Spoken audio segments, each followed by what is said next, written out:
Next మీరే వస్తారని చాలా కాన్ఫిడెన్స్ ఉన్నారు అయితే. ప్రజలు గెలుస్తారు. మేము గెలిచినట్టే. నెక్స్ట్ భారతీయ జనతా పార్టీ కూడా ఉందన్న. భారతీయ జనతా పార్టీ లెక్కలకు తీసుకోవట్లేదా? రాజకీయ పార్టీలు చాలా ఉంటాయి, దానికి ఏముంటుంది. భారతీయ జనతా పార్టీ ఏం చేసింది ఆలోచించరా? ఇవాళ ఒకసారి చేతులు కాల్చుకున్నారు కాంగ్రెస్ కేసి, ఏదో మార్పు అని, ఏదో జరుగుతుందని. ఏమైంది? మళ్ళీ ఇంకోసారి వేసి మార్పు అనే పేరు మీద చేతులు కాల్చుకుంటే ఏమైతుంది? తెలంగాణ మళ్ళీ ఆగమవుతుంది. ఓకే. సో అసలు భారతీయ జన బీఆర్ఎస్ అనేది లేకుండా పోతుంది. నెక్స్ట్ వస్తే బీజేపీ వర్సెస్ కాంగ్రెస్ ఉంటుంది. ఇప్పుడు అట్లా కాదు రాజు, బీజేపీని గెలిపిస్తాము లేకపోతే ఇంకోని గెలిపిస్తామంటే బీఆర్ఎస్ కో కేసీఆర్ గారికి వచ్చే నష్టం లేదు, మాకు వచ్చే నష్టం లేదు. మేమేదో మామూలుగా తిండి తిప్పల మందం, వ్యాపారం, ఉద్యోగం ఏదో ఒకటి చేసుకుంటాం. కేసీఆర్ గారు కూడా మంచిగా రెస్ట్ తీసుకుంటారు. వచ్చే నష్టం ఎవరికి? ప్రజలకే. ఇవాళ ఎవరిని పట్టించుకుంటారు? రైతాంగాన్ని గురించి పట్టించుకుంటున్నారా? ఇవాళ రేవంత్ రెడ్డి చేయట్లే, మరి కేంద్రం ఎందుకు చేయట్లే? రైతాంగం గురించి ఎందుకు పట్టించుకోవట్లే? ఇల్లు వాకిళ్ళ గురించి ఎందుకు పట్టించుకోవట్లే? నిధుల గురించి ఎందుకు పట్టించుకోవట్లే? 8 మందిని గెలిపిస్తే మామూలుగా తెలంగాణకి బడ్జెట్ కేటాయింపులు ఏమి ఇచ్చారు?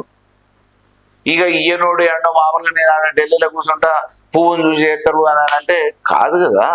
ఇవాళ ప్రజల కోసం కొట్లాడుతున్నాడు, తెలంగాణ రావాలని తాపత్రయపడ్డాడు, తెచ్చినోడు, ఈ తెలంగాణ బాగు కోసం ఆర్నిషన్ పనిచేసినాడు. ఇటువంటి మహానుభావులు వదిలిపెట్టుకొని ఇంకెవరికో వేస్తామని ఇక మరి ఎవరు బాగు చేయగలుగుతాడు? అంటే ఇక్కడ కేసీఆర్ గురించి మీ డబ్బా మీరే కొట్టుకుంటున్నారు తప్పించి ఇంకెవరు కొట్టట్లేదు. కొట్టకపోతే మామూలుగా దాని వాస్తవాలు ఏందో ఇవాళ కాకపోతే రేపు బయటకు వస్తాయి కదా.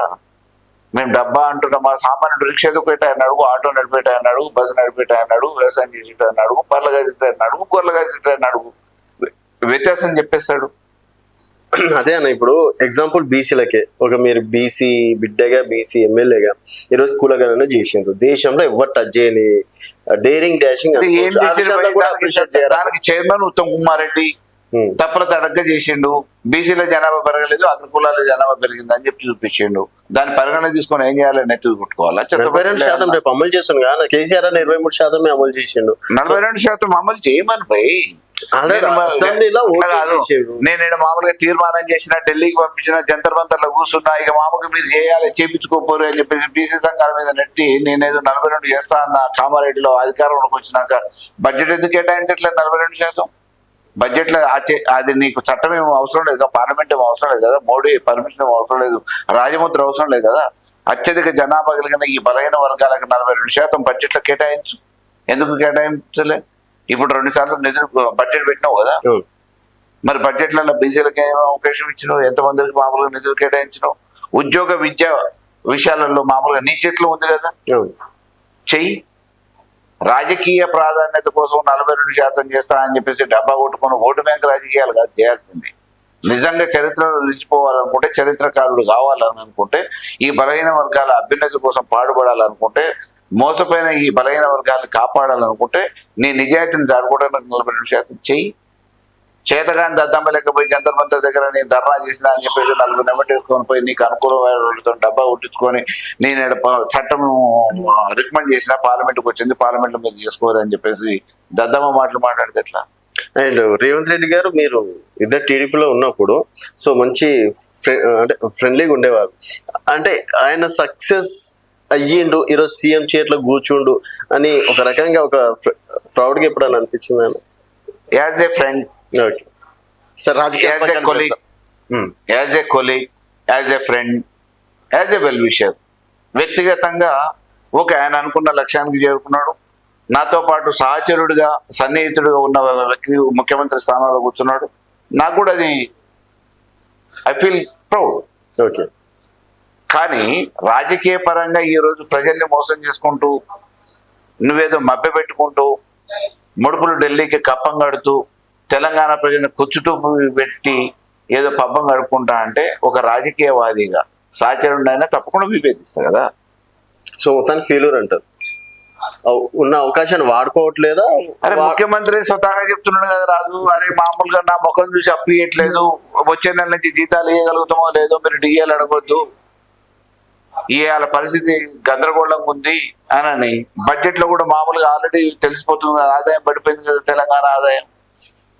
ఇంకోటి 10 సంవత్సరాలుగా కేసీఆర్ ఎవరు టచ్ చేయండి, రేవంత్ రెడ్డి పిసిసి అధ్యక్షుడై ఈ రోజు సీఎం చైర్లో కూర్చోవడం అనేది జరిగింది. అట్లాంటిది రాష్ట్రాన్ని బాగు చేయడం ఆయనకు పెద్ద సమస్య అంటారా? చేస్తే మంచిదేగా. మేము పదవుల కోసం కొట్లాడలే కదా. కేసీఆర్ గారికి ఏం కావాలి భయ్? గౌరవం. తెలంగాణ తెచ్చిన నాయకుడిగా అంతకంటే గౌరవం. ఆయన 10 సంవత్సరాలు ముఖ్యమంత్రిగా చేసిన, ఇంకా అంతకంటే గౌరవం ఏం కావాలి? ఆయనేమి ఇవాళ మామూలుగా అధికారమే కావాలనుకుంటలే కదా.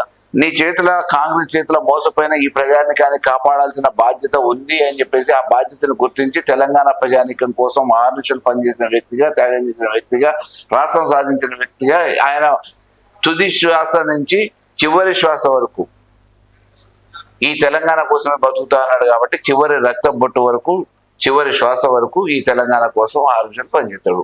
ప్రజలు ఉపయోగించుకుంటే మళ్ళీ తెలంగాణ బాగుపడుతుంది. అది ఆయన ప్రజలు కూడా అదే కోరుకుంటారు కదా. మూసి అప్పుడు ఏంటి, అన్నా ఏడున్నావు కేసీఆర్ అన్న రా అని అంటున్నారు. మరి ఎవరు చెప్తా అంటున్నారు?